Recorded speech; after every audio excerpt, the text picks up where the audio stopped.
to sound better on flute. Quick tips to improve your sound.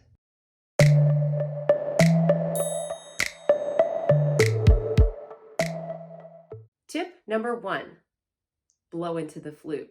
I know that sounds like such a simple and stupid direction, but the fact of the matter is that I see so many players, even intermediate players, who are doing kind of a poor job of aligning the opening in their lips with the opening in their flute. So it's a very simple idea. When we play, we want to get the opening here lined up. Now, you might think that everybody's doing that all the time, but how many times have you heard someone playing like this?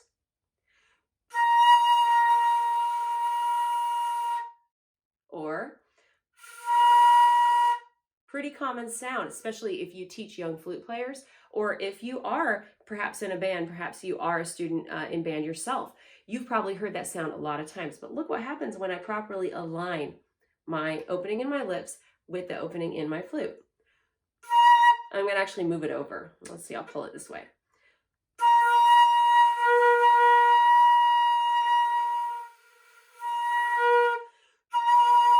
It seems like such a simple thing, but it's a very, very common mistake. People get lazy about when they bring their instrument up to play and they forget to take the time. I always take a moment, kind of really feel where it is, make sure it's exactly where I want it. This is one of the reasons it's very important that you're not rushing to bring your instrument up to play. You're not waiting until the last possible minute when you have to play your instrument. You want to make sure you give yourself plenty of time to get the instrument up, align everything properly, make sure it feels like, yep, that's in the right place.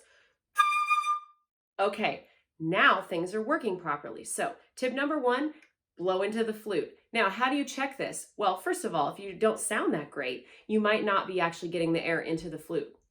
And the second thing is that you can go to a mirror. So go into the bathroom or any mirror you have in your house, play right in front of that mirror, really look for the opening in your lips, and it should be aligned perfectly with that embouchure hole on your flute. So that's tip number 1. That'll have you sounding better right away. Tip number 2, think of playing your flute with cold air versus warm air. For young players, I'll notice that a lot, or people who are new to the instrument, they may not be young. I noticed that a lot of them have very, very large aperture in their lips. The opening in their lips is very, very big. It's really difficult to play the flute with a huge opening in your lips. That's when you're going to feel crummy all the time. You're going to get lightheaded. You're going to get headaches when you play. And that is really frustrating when you are new to the instrument. So a little tip that I like to use with my students is to take your hand, take your fingertips, get them right up in front of your mouth, and you are going to blow. First, I would blow hot air, like steam on a mirror kind of, and you'll feel it, it's hot. Then you're going to change it to cold air.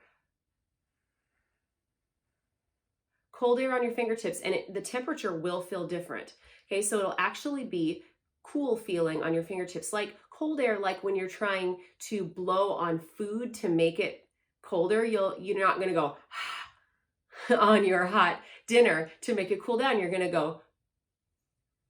Now, the smaller we can make that opening, the better. So ideally we want it to be kind of like an oval that is like flattened and tapers down at the sides. So very, very flat oval. So the more you can kind of feel that with your fingertips, and their fingertips are very sensitive, you can feel it.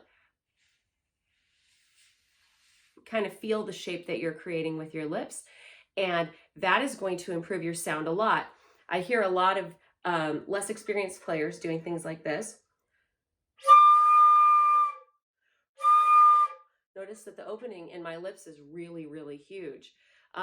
But if I go for that cold air approach, and with the smaller opening, really what it's doing is it's reminding us to focus our embouchure and make that opening in the lips smaller, and it kind of directs you how to do it.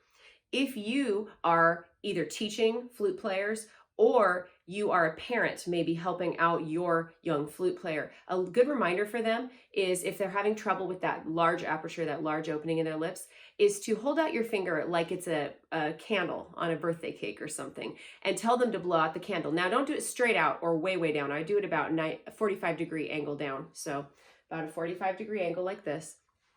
And I would ask them to blow out the candle. So imagine at the end, there's a flame. Now, ideally a flute embouchure, but hopefully they're focusing that opening their lips are starting to engage the muscles around and they're understanding how to close that down. So when you put the instrument out and then you start doing that,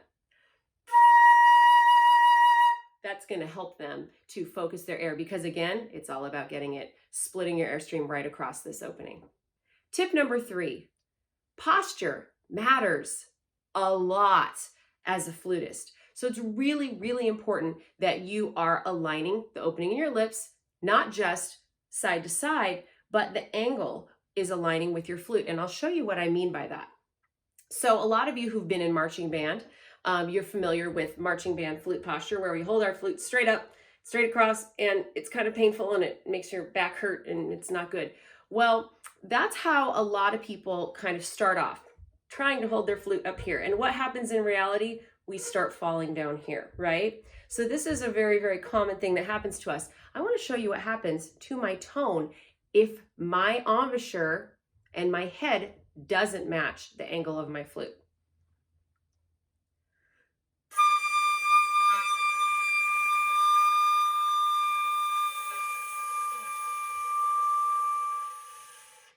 Huge difference, right? Let's start down low and come up.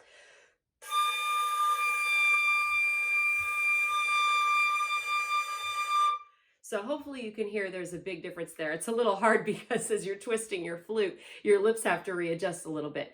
But hopefully what you can see is that if my flute sags down and my head doesn't go with it, then I'm losing. I should have a nice 90-degree angle between, if you had a vertical line in your face to your flute. This should be a 90-degree angle. Now, in reality, most flutists, most advanced players and professionals don't play perfectly straight across. That's not what we do, okay? We usually find a comfortable position that's just a little bit lower. And what does that mean for our embouchure? Well, for most of us, that means that our embouchure has to go with it a little bit. Now, this is where you need to be careful, because we don't want to get into this kind of situation. Ow, it hurts already doing that. And I think we all have known flutists who do that. They're really going to suffer. Their tone is going to suffer, and they're probably going to suffer because it hurts. So the bottom line is it okay if my flute goes down a little bit? Sure, but your face, your embouchure and your mouth has to go with that. So it has to match. There has to be an in-between placement that we find between your flute being comfortable for you to hold up versus aligning your embouchure with it. So always be aware of that when you are raising your flute up to play. My next tip for improving your sound on flute is to think about balancing your instrument properly. This is another problem, a common problem for beginners and newer players on flute.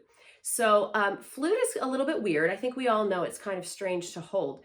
And so I like to teach my students to think about it being a teeter-totter or a lever, right? So instead of this way, I'll kind of turn it this way. Okay, so think of a teeter-totter, and this is the fulcrum, the center, and then imagine you have people playing on the teeter-totter and they're playing up and down, right? Well, our flute is a teeter-totter as well. However, it's flipped into this plane horizontally, and the teeter-tottering happens here. Now, we don't really move it, but we do have forces acting on it in order to balance it and hold it while we play. So our fulcrum here, our left hand, where it contacts the flute, okay? So that's gonna hold steady, and it's pulling your flute towards you a little bit. Your right hand is going to be pushing your flute forward, and so I like to think of my thumb doing most of that work. The right pinky helps a little bit because it tends to live down a lot of the time, and the fingers really should be focused on pressing keys and not doing anything else. You'll notice that my right hand is the fingers are never pressing against the rods or mechanisms of the flute. That's another really common problem. So this right hand's pushing, the left hand is pulling, and then my chin's job is to balance my instrument. Your flute should be firmly planted on your chin. Now, it shouldn't hurt, okay? It shouldn't be a painful thing, but it should be solidly on there. And a really common thing that I do with my students is I'll go around and I'll take my hand and pull the flute away from their face. And if it flies right off their face, then I know they're not balancing the instrument very well. These are some things to think about, okay? So think about push with the right hand, pull with the left hand, and I'll demonstrate some differences in your tone that happen from this, okay? So here's a very loose, I'll call this a beginner kind of flute setup. Notice how I'm popping into the lower octave. I'm having a hard time holding it. And I'll show you how soft this is on my face. Comes right off my face. It's very fuzzy. It's very unpredictable sound. It's kind of wild and out of control. If I want to control that, I need to have it firmly balanced. Now I'm going to do a little trick here because normally your right hand is helping to push, right? But this is how my flute should be.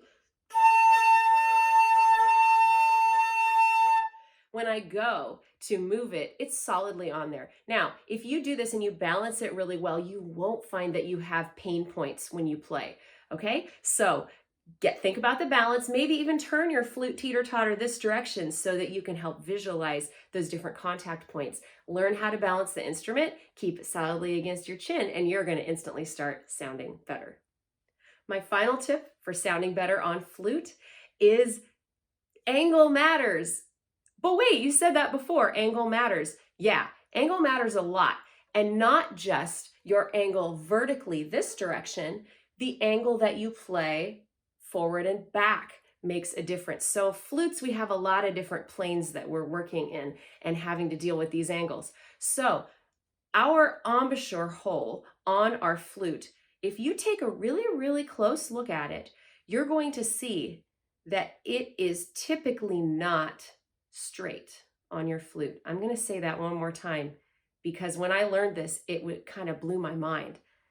The embouchure hole, or the opening in the flute where you blow the air, is typically not straight on your flute. So take a really, really close look at that and look at the angle of it. And you will find that in order to make your airstream or your air column line up perfectly with that hole, you will most likely have to push your flute forward a little bit. So once again, I'm going to return to that marching band position that we always do, where we hold it perfectly straight up and straight across, and everything is just perfect, and it hurts, doesn't feel good at all, and we don't sound our best. We actually are going to have to push that right hand forward a little bit. So kind of a little tool that I use to check if I'm in a good position is if you can't see your flute at all, you're too far back. You're straining yourself and you're misaligning with the opening in your flute. So I would actually push the flute forward just enough that you can kind of see it in your peripheral vision and you can kind of almost look down it, but not quite. That's usually going to be a better position. I'm going to demonstrate this again with a note here so you can hear the difference in the tone. So here's way back marching band world.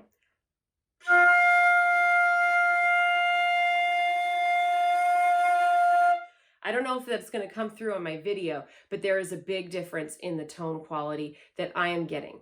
Okay, so thinking about angles, a whole lot of angles to deal with on flute.